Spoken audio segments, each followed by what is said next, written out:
بسم اللہ الرحمن الرحیم۔ السلام علیکم۔ 3 گناہ معاف نہیں ہوں گے، جیسا کہ طبرانی کی حدیث ہے۔ حضرت ابن عباس رضی اللہ تعالیٰ عنہ سے روایت ہے کہ رسول اللہ صلی اللہ علیہ وآلہ وسلم نے ارشاد فرمایا کہ اللہ بندے کے 3 قسم کے گناہ معاف نہیں کرے گا۔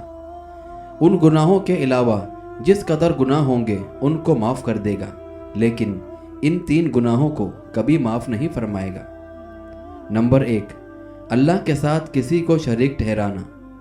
نمبر 2، جادو کرنا یا کروانا۔ اور نمبر 3، اپنے مسلمان بھائی کے ساتھ حسد کرنا۔ یعنی اگر کوئی آدمی ان گناہوں سے توبہ کیے بغیر مر جاتا ہے تو اس کو معاف نہیں کیا جائے گا۔ ان گناہوں کے علاوہ اور جتنے گناہ ہوں گے اگر اللہ چاہے گا تو معاف کر دے گا۔ شرک اس قدر سنگین جرم ہے کہ شرک کرنے والے آدمی کا کوئی عمل قبول نہیں کیا جاتا۔ جادو، یہ وہ بدترین گناہ ہے جو آدمی کو ایمان سے خارج کر دیتا ہے۔